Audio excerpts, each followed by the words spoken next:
नमस्कार ताई. नमस्कार. जरा जोरात बोला. नमस्कार. माझं नाव सत्यनारायण मंत्री. मी आयुर्वेदिकचं काम करतोय. यांना काय त्रास होता, किती दिवसांना त्रास होता, किती दवाखाने केले, त्यांच्याच तोंडून आहे. तुमचं नाव काय?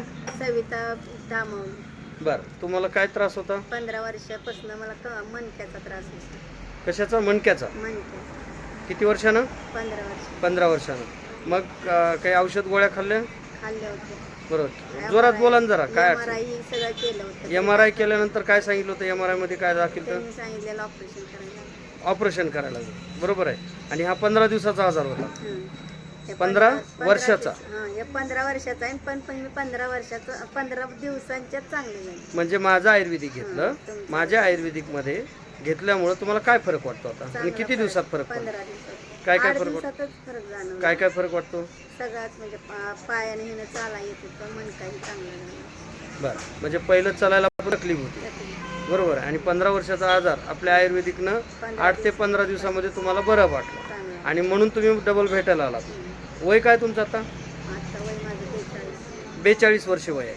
बरं, या 42 वर्षाच्या वयामध्ये मणक्याचा त्रास असल्यामुळे तुम्हाला ऑपरेशन सांगितलं होतं. आता तुम्हाला काय वाटतं, ऑपरेशन करायची गरज पडेल का नाही? आयुर्वेदिकनं तुम्हाला काय आज तंदुरुस्त केलं आहे. चांगलं केलं. बरोबर. बरं, तुमच्यासारखे मणक्याचे भरपूर पेशंट आहेत, त्यांना काय सांगू शकता? आयुर्वेदिक घ्यावं का नाही? आयुर्वेदिक घ्यावं म्हणूनच सांगितलं. म्हणजे आणि या दवाखान्याने चांगलं होतं. बरोबर. बरं, तुम्ही अनुभव घेऊन तुम्ही सांगताय. मी 2-3 लाख रुपये घालवले तरी काय फरक नाही. किती लाख रुपये घातले तुम्ही? 2-3 लाख रुपये गेले असते. बापरे, 2 ते 3 लाख रुपये घालून तुम्हाला फरक पडला नाही. आणि आपल्या आयुर्वेदिकमध्ये 1000 रुपयात फरक पडला. 1000 रुपयामध्ये फरक पडला. बरं, हे लोक भरोसा ठेवतील का हो असं म्हणल्यावर? ठेवते ती. ठेवलाच पाहिजे. ठेवलाच पाहिजे, कारण पेशंट बोलतो. बरोबर आहे. म्हणून तर मी तुमची मुलाखत घेतोय. आणि ताई, तुमच्यासारख्याचा भरपूर आशीर्वाद मिळायला लागलाय. आणि तुमच्या अंतःकरणातून ह्या भावाला आशीर्वाद देत आहे का नाही देत आहे मला माहीत नाही, पण तुमचं अंतःकरण देणार. बरोबर आहे. धन्यवाद. नमस्कार.